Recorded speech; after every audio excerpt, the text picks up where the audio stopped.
Hello there everyone, my name is Crazy Caleb and welcome to Syzygy.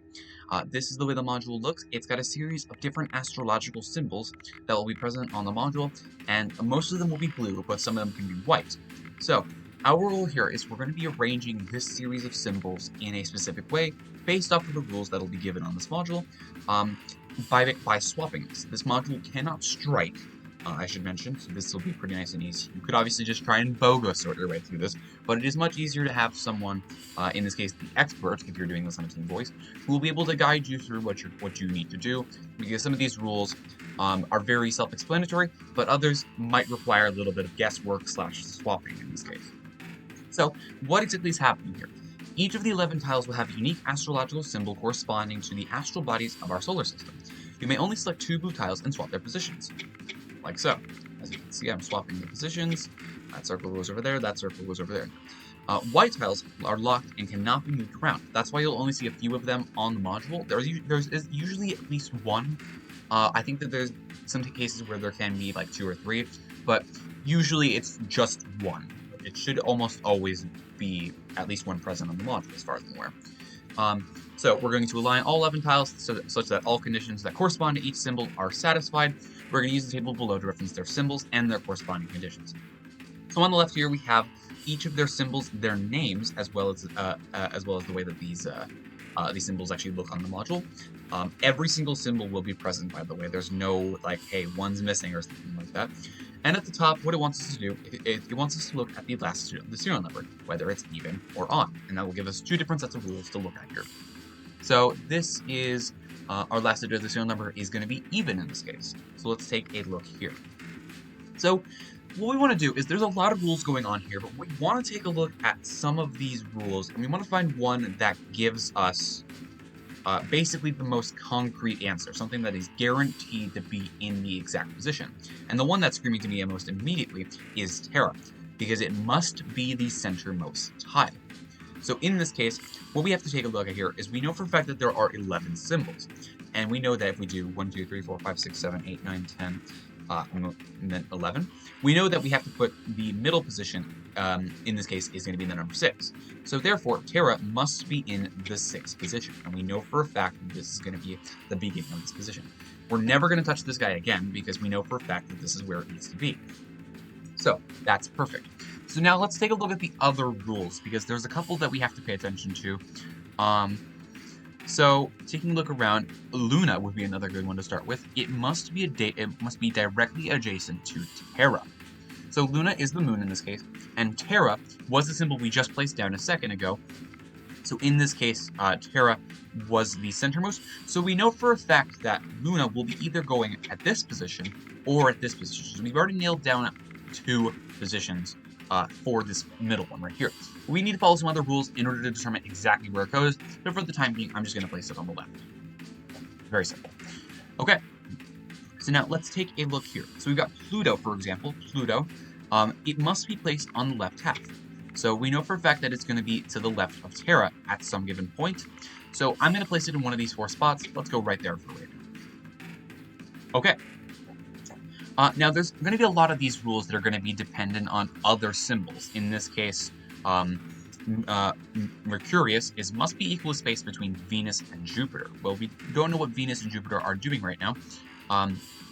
Venus needs to have exactly 1 tile between itself and Mars.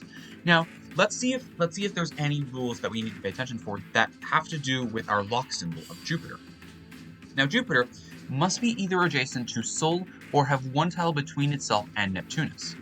Well, what's Sol doing? It must be adjacent to a locked tile or lock itself. Now, currently, what we know for a fact is that Sol is currently not adjacent to a locked tile, and it's not the locked tile itself. So we know for a fact that this is going to be going here, and this actually takes care of both conditions.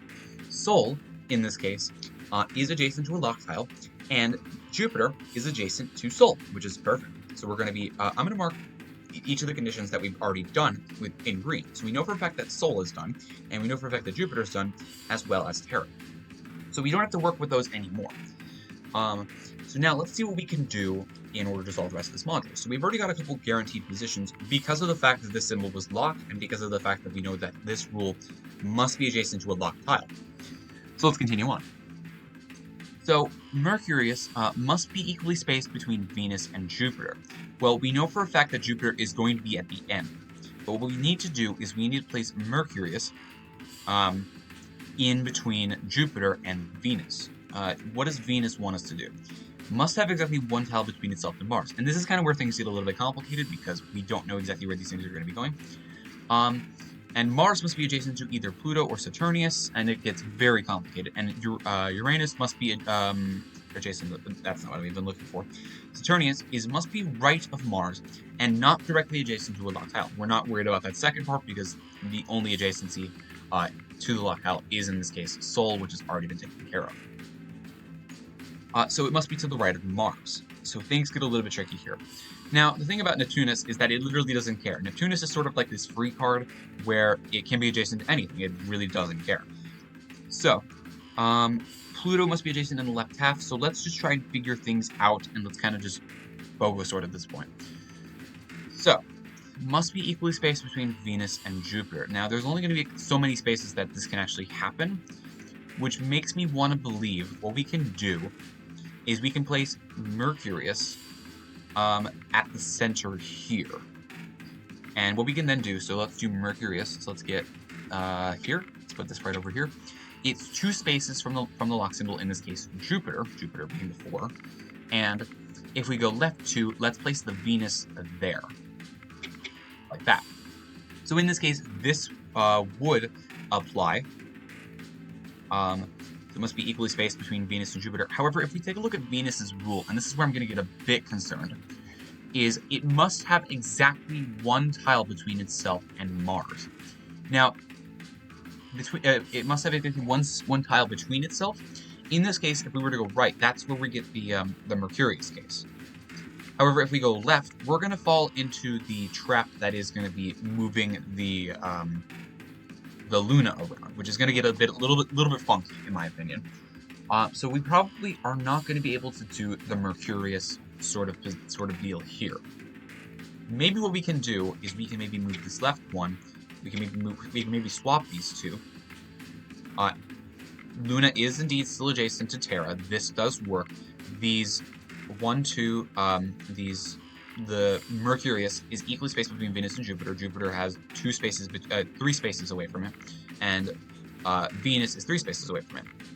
And in this case, what this allows us to do is this allows us to place Mars over in this left position, because there needs to be exactly 1 space in between Venus and Mars for this rule to apply. So Mars is in this symbol right here.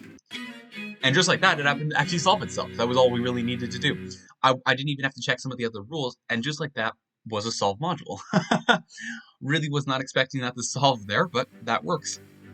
So, I didn't even get a chance to show off the rest of the rules, but as you can see, it sometimes is a little bit easier to just focus on developing one rule. In this case, there were only so many spots Mercurius would be able to work without interfering with, say, for example, Terra or Luna. And that was basically all we really needed to do right there. So it's, of course, not going to be a set generation for all of these. You can't just have like a cheat sheet for how all these work, especially because the locked positions could be in completely different positions, which would affect some of these rules. So let's hope we can get an odd position, because I want to show off the rest of these rules on this mod. Yeah, I'm kind of surprised that that's solved a little bit there. So let's head into another tutorial, and I'm just going to re-roll until we get an odd serial number case, because this has sort of similar rules, but we need to make sure we go over everything that can potentially appear. So let's see what we get. Oh, I guess I am wrong. There is potentially some. Oh no, there is. It just takes a minute to generate. So in this case, as you can see, we've got 2 lock symbols here. Our last digit is even. Never mind, we don't have that. Let's take a look at one more if we can get an odd, please. But yeah, it doesn't show the lock symbols until this takes place. Even again, fantastic. Yeah, that one was a fairly simple one to get because we only had 1 lock symbol and we took care of Sol really quickly. Sol is a nice and easy one to do. One perfect solution. Now they're even. Wow. We'll try to trick our team. Come on, I don't have Volte. There is only one perfect solution, but there are clues. Really liking these evens, I don't know why.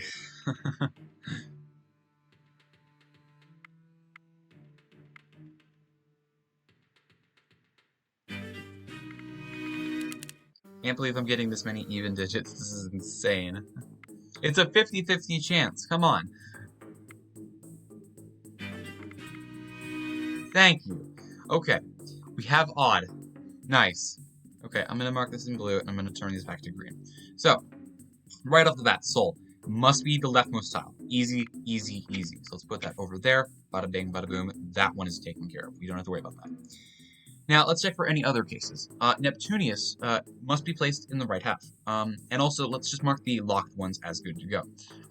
We need to make sure that it also follows these rules as well. In this case, Luna, it must be exactly 2 tiles away from Venus. Well, that's quite simple, because if we take a look exactly 2 tiles away, in the left direction is going to go to Sol, but exactly 2 tiles away is completely open and fair game. So where is Venus? Venus is this one. I don't know my astrology symbols. Bear with me here. So therefore, that is in a good position. So therefore, Luna is now taken care of. Now, let's build off of Venus, because we just determined that this is going to be the guaranteed position here. So what does Venus want us to do? It must be between Pluto and Saturnus. Okay, that really leaves a lot open to interpretation here. So we can do just about anything with these guys. What does Saturnus and Pluto want us to do? Saturnus must be adjacent to either Jupiter or Sol, and not adjacent to either Terra nor Mercurius. So, what we could do here is, for example, we could place Saturnus over here, Saturnus, whatever you call it. In this case, it is adjacent to Sol, which is exactly what we must do, and it's adjacent to Luna, which is neither of these things. So that's perfect. So we don't care about the Terra or the Mercurius. So that's perfect. So Saturnus would be good in this position. It's going to be creating an in-between for Venus, so that's perfect. And what does Pluto want? Pluto wants us to do? Pluto wants us to be adjacent to either Venus or be right of Uranus. So it must be adjacent to Venus, so we could do that potentially. So let's put that, let's put this symbol, never mind. Pluto is actually going to be guaranteed to be in this spot as well. So, it's guaranteed. So we know for a fact that Venus is now taken care of because it's the lock symbol. It's one of the 2 lock symbols that we have here.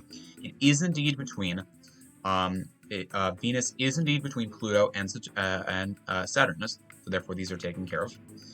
And we know for a fact that it must be adjacent to Venus or be right of Uranus. It's always going to be right of Uranus, so therefore we're taken care of right there. Okay, now let's finish this up. Excuse me. Let's take a look at our last few rules here.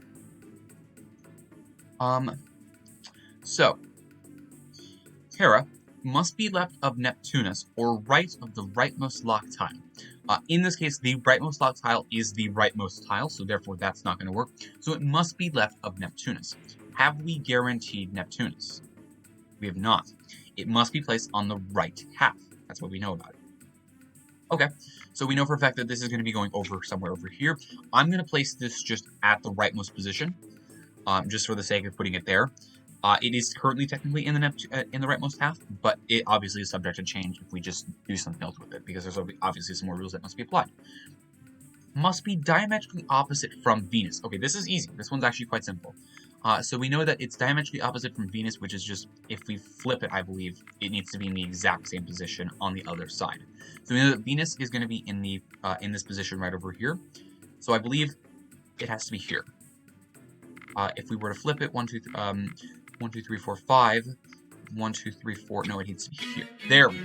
And just like that, a lot of the other stuff solved itself, and just like that is a solved module. So that's really all there is to it. There's a lot of times where you're just going to be following the rules that matter in this case, and a lot of the times you're going to find yourself solving the module quicker than I can even explain all of these rules. So it's basically just trying to focus on which rules give you guaranteed answers and which rules you can use the lock symbols that give you nice helpful hints, and you should be good to go. As always, thank you guys for watching. Remember to stay crazy, stay cool, and I'll see you guys in the next one. Bye-bye.